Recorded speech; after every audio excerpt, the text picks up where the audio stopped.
అందరికీ నమస్కారం. ఇవాళ మనం మన యూట్యూబ్ ఛానల్లో రీసెంట్గా జరిగిన మాక్ టెస్ట్ పైన విశ్లేషణ చేసుకుందాం. ఎందుకంటే ఈ మాక్ టెస్ట్ ఎందుకు చేస్తారంటే మనకు ఒక శాంపుల్ లాగా చెప్తారు. అంటే రాబోయే టెట్ ఎగ్జాము మీకు ఏ విధంగా ఉంటుంది, ఎంత డెప్త్గా ఉంటుంది, ఏ టాపిక్స్ని కవర్ చేస్తారు అనేది మనకు తెలుస్తుంది. సో ఇలా ముందుగా మనం తెలుసుకోవడం ద్వారా మనకేం తెలుస్తుందంటే మనం రాబోయే టెట్కి సంబంధించి ఏ టాపిక్ని మనం ఎక్కువగా ఫోకస్ చేయాలి అనే విషయం మనకు తెలుస్తుంది. సో తద్వారా మనం మంచిగా మార్క్స్ తెచ్చుకోవడానికి కూడా అవకాశం ఉంటుంది. సో ఫస్ట్ చూస్తే మనం పార్ట్స్ ఆఫ్ స్పీచ్ నుంచి ఏమేమి అడిగారంటే అడ్జెక్టివ్ అడిగారు, అడ్వర్బ్ అడిగారు, ప్రిపోజిషన్ అడిగారు, ఆర్డర్ ఆఫ్ అడ్జెక్టివ్ అడిగారు. సో మనం ఎస్పెషల్లీ 10th క్లాస్ టెక్స్ట్ బుక్లో ఎన్ఎఫ్, నాట్ ఎన్ఎఫ్ ఇలాంటిది మీరు చూసింటారు. సో వాటికి సంబంధించిన బుక్స్ను మనం అడ్జెక్టివ్, అడ్వర్బ్లలో అడగడం జరిగింది. అదేవిధంగా ప్రిపోజిషన్ నుంచి నియర్లీ ఒక 3 బిట్స్ రావడం జరిగింది. అంటే ప్రిపోజిషన్స్ పైన కూడా మనం ఎక్కువ ఫోకస్ అనేది చేయాలి. సో అదేవిధంగా అడ్జెక్టివ్, అడ్వర్బ్ పైన కూడా ఎక్కువ ఫోకస్ చేయాలి. తర్వాత ఆర్డర్ ఆఫ్ అడ్జెక్టివ్.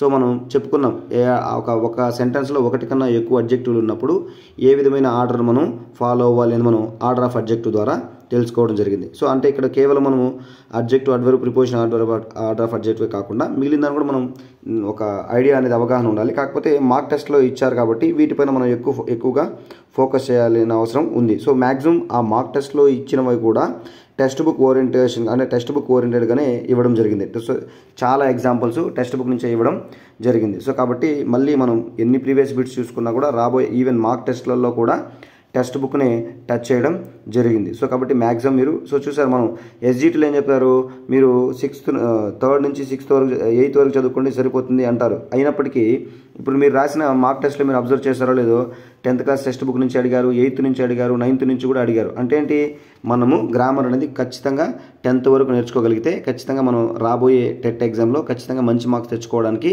అవకాశం ఉంటుంది. సో పార్ట్స్ ఆఫ్ స్పీచ్లో మెయిన్గా adjective, adverb, preposition, order of అడ్జెక్టివ్ను ఎక్కువగా అడగడం జరిగింది. సో వీటిపైన మీరు ఖచ్చితంగా స్పెషల్ ఫోకస్ను ఉంచండి. సో ఇలా చేస్తే ఖచ్చితంగా రాబోయే టెట్ ఎగ్జామ్లో మనం మంచి మార్క్స్ తెచ్చుకునే అవకాశం అనేది ఉంది.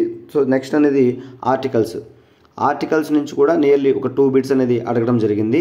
ఎస్పెషల్లీ యాన్, ఏ, ది వీటి గురించి ఖచ్చితంగా నేర్చుకోండి. ఒమిషన్ ఆఫ్ ఆర్టికల్స్ అనేది ఎక్కడ అడగలేదు, కానీ ఏ అండ్ దీనిపైన బిట్లు అడగడం జరిగింది. సో ఖచ్చితంగా వీటిని కూడా ఎక్కువగా ఫోకస్ చేయండి. సో ఆర్టికల్స్ అనేది నుంచి కూడా ఖచ్చితంగా మనం రాబోయే టెట్లోంచి మినిమం మనం 1 లేదా 2 బిట్లను ఎక్స్పెక్ట్ చేయడం జరుగుతుంది. కాబట్టి వీటిపైన కూడా ఎక్కువగా ఫోకస్ చేయండి. సో ఆర్టికల్స్ ద్వారా కూడా మనము రాబోయే టెట్లో మంచి మార్క్స్ తెచ్చుకునే అవకాశం అనేది ఉంది. సో ఏ కానీ ఇప్పుడు మొన్న మాక్ టెస్ట్లో ఇచ్చిన దాంట్లో ఏ అండ్ వీటిపైన అడగడం జరిగింది. ది అనేది ఆబ్వియస్లీ మనం దీపైన కూడా ఎక్కువగా ఆర్టికల్ ది పైన డెఫినెట్ ఆర్టికల్ పైన కూడా ఫోకస్ చేయండి. ఒమిషన్ ఆఫ్ ఆర్టికల్ నుంచి అయితే ప్రత్యేకంగా అడిగిన ఏ బిట్లు ఏమి అడగలేదు. సరే నెక్స్ట్ చూద్దాం. Next letter writing. సో అనూహ్యంగా లెటర్ రైట్ పైన కూడా ఒక 2 బిట్లు అడగడం జరిగింది. సో లెటర్ రైటింగ్లో మనము సబ్స్క్రిప్షను, సూపర్స్క్రిప్షను, హెడ్డింగు వీటన్నిటిపైన కూడా ఫోకస్ చేయండి. స్పెషల్లీ పంక్చుయేషన్ మార్క్స్ అడుగుతున్నారు. సో మీకు ఆల్రెడీ దీనికి సంబంధించిన వీడియో చేశాను నేను. డేట్ ఫార్మెట్ అడిగారు. ఫార్మల్ లెటర్లో డేట్ ఫార్మెట్ ఏ విధంగా ఉంటుంది అనేసి, అంటే మంత్ డేట్ వచ్చినప్పుడు ఏ ఫంక్షన్ ఉపయోగించాలి, ఇలా పంక్చుయేషన్ మార్క్స్ను అడగడం జరిగింది. సో కాబట్టి లెటర్ను కూడా మనం నెగ్లెక్ట్ చేయకుండా, అంటే మార్క్ టెస్ట్లో ఇచ్చారంటే ఖచ్చితంగా మెయిన్ రాబోయే టెట్లో కూడా ఖచ్చితంగా అడిగే అవకాశం ఉంది. Next class.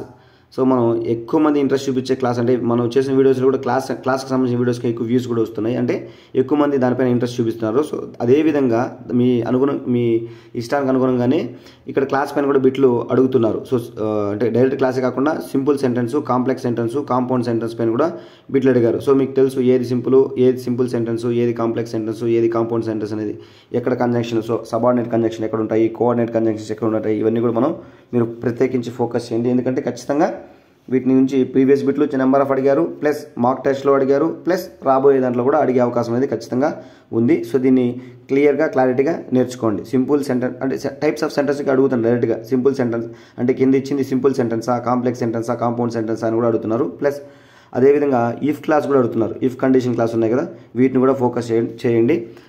నెక్స్ట్ లింకర్స్ గురించి మనం చెప్పుకున్నాం. 2024లో జరిగిన టెట్లో అడిగారు, 2022లో జరిగిన టెట్లో కూడా లింకర్స్ గురించి ప్రత్యేకంగా అడగడం జరిగింది. సో అంటే లింకర్స్లో మనకి అంటే మనం జస్ట్ మీనింగ్ తెలుసుకుంటే సరిపోతుంది. అంటే కాంట్రాస్ట్ ఏది ఇస్తున్నాయి, నెక్స్ట్ అడిషన్ ఏది చెప్తున్నాయి, టైం సీక్వెన్స్ ఏది చెప్తున్నాయి, ఇండికేషన్ ప్యారలల్ టైం దేని తెలియజేస్తాయి, ఇది ఆర్డరింగ్ పాయింట్స్ని ఏ విధంగా తెలియజేస్తున్నాయి, ఇవన్నీ కూడా మీరు అబ్జర్వ్ చేసారో లేదు కానీ 10th క్లాస్ టెక్స్ట్ బుక్లోంచి అక్కడ ఉన్న వర్డ్స్ని మనకి స్పెసిఫిక్గా అడగడం జరుగుతుంది. సో నెవర్తలెస్ అనేది మనకి ఇవ్వడం జరిగింది. సరే, నెక్స్ట్ వచ్చి కాన్కార్డ్లో మనం కాన్కార్డ్కి సంబంధించిన బిట్ లేకుండా మనకి ఏ క్వశ్చన్ పేపర్ ఉండదు. సో ఇందులో కూడా కాన్కార్డ్కి సంబంధించిన బిట్ అనేది అడిగారు. సో మనం కాన్కార్డ్లో మెయిన్గా మనం ఫోకస్ చేయాల్సింది ఏంటంటే ఏది సింగులరు ఏది ప్లూరల్. సింగులర్కి అంటే సబ్జెక్ట్ సింగులర్ అయితే ఏం చేయాలి, సబ్జెక్ట్ ప్లూరల్ అయితే ఏం చేయాలి, లేదా సెంటెన్స్ మీనింగ్ బట్టి మనం కొన్ని సందర్భాల్లో సింగులర్గా తీసుకుంటాం, కొన్ని సందర్భాల్లో సెంటెన్స్ మీనింగ్ బట్టి ప్లూరల్గా తీసుకుంటాము. సో ఇవన్నీ కూడా కాన్కార్డ్ అనేది ఖచ్చితంగా మీరు ఫోకస్ చేయండి. మీకు నేను మన క్లాసెస్ తీసుకున్నప్పుడు 14 రూల్స్ చెప్పాను. డెఫినెట్గా వాటి నుంచే వస్తుంది, వాటి పరిధిలోకే మీకు కాన్కార్డ్కి సంబంధించిన బిట్ వస్తుంది. కాబట్టి మీరు ఎక్కువగా కాన్కార్డ్ని ఫోకస్ చేయండి. ఖచ్చితంగా మనం ఎక్స్పెక్ట్ చేసే topic concord topic. Next degrees of comparison. So degrees of కంపారిజన్లో మనం ఎక్కువగా మనకి ఏమడుగుతారంటే పాజిటివ్ డిగ్రీ, కంపారిటివ్ డిగ్రీ అడుగుతున్నారు. కొన్ని సందర్భాల్లో సూపర్లేటివ్ కూడా అడుగుతున్నారు. ఇక్కడ కూడా మనం మార్క్ టెస్ట్లో కూడా డిగ్రీస్ ఆఫ్ కంపారిజన్ నుంచి ఒకే బిట్టే అడిగారు. యాక్చువల్గా ఎస్జిటికి ఇచ్చిన సిలబస్లో డిగ్రీస్ ఆఫ్ కంపారిజన్ ఇవ్వలేదు, కానీ స్కూల్ అసిస్టెంట్కి ఇచ్చిన సిలబస్లో డిగ్రీస్ ఆఫ్ కంపారిజన్ ఉంది. అయినప్పటికీ చూడు మనకి సిలబస్లో ఇవ్వలేనప్పటికీ మార్క్ టెస్ట్లో ఇచ్చారు. సో కాబట్టి ఖచ్చితంగా మనం దీన్ని ఫోకస్ చేయాల్సిన అవసరం ఉంటుంది. కాబట్టి డిగ్రీస్ ఆఫ్ కంపారిజన్ కూడా చూడండి. నెక్స్ట్ టెన్స్ చూస్తే టెన్స్ లేకుండా మనకి క్వశ్చన్ పేపర్ అనేది ఉండదు. సో నథింగ్ బట్ టెన్స్ అనేది వెర్బ్ కూడా అడగచ్చు. అంటే వెర్బ్కి సంబంధించిన కూడా మనం టెన్స్ బిట్ కింద కన్సిడర్ చేస్తాము. మనకి రీసెంట్గా జరిగిన మాక్ టెస్ట్లో టెన్స్కి సంబంధించి ఏమి అడిగారంటే ఫ్యూచర్ పర్ఫెక్ట్ టెన్స్ అని అడిగారు. అంటే by plus future time indicator ఉన్నప్పుడు అంటే ఫ్యూచర్ పర్ఫెక్ట్ టెన్స్ అనేది అవుతుంది. ఇలా ఎస్పెషల్లీ మనం ఎంతసేపు ఏం చేస్తామంటే ఎక్కువగా మనం టెన్స్లో సింపుల్ పాస్ట్ టెన్స్కి, పాస్ట్ పర్ఫెక్ట్ టెన్స్కి, అదేవిధంగా ప్రజెంట్ కంటిన్యూస్కి, సింపుల్ ప్రజెంట్ టెన్స్కి వీటినే మనం ఎక్కువ ఫోకస్ చేసేవాళ్ళం. కానీ మాక్ టెస్ట్లో ప్రత్యేకంగా ఏం అడిగారంటే ఫ్యూచర్ పర్ఫెక్ట్ టెన్స్కి సంబంధించిన బిట్లు అనేది అడిగారు. అంటే మనం present tense, past tense, future tense అన్ని టెన్స్లు కూడా ఖచ్చితంగా ఫోకస్ చేయండి. టెన్స్ను అంటే ఈజీగానే అడుగుతున్నారు. మీరు మరీ డెప్త్గా ఎక్కువ మంది స్టూడెంట్స్ స్ట్రెస్ ఫీల్ అవుతున్నారు. అంత ఇబ్బంది పడాల్సిన స్ట్రెస్ చెందాల్సిన అవసరం ఏం లేదు. సో టెన్స్లో కూడా మనం టైం ఇండికేటర్స్ చాలా ఇంపార్టెంట్. టెన్స్లో కీ రోల్ ఏది ప్లే చేస్తుందంటే టైం ఇండికేటర్సే కీ రోల్ ప్లే చేస్తుంది. సో మీకు నేను టెన్స్ టేబుల్ చెప్పేటప్పుడు చెప్పాను. సో ప్రజెంట్ టెన్స్లో ఏది అబ్జర్వ్ చేయాలి, పాస్ట్ టెన్స్లో ఏది అబ్జర్వ్ చేయాలి, ఫ్యూచర్లో ఏది అబ్జర్వ్ చేయాలి, కంటిన్యూస్లో అయితే ఏది అబ్జర్వ్ చేయాలి, పర్ఫెక్ట్లో అయితే ఏది అబ్జర్వ్ చేయాలి అనేసి.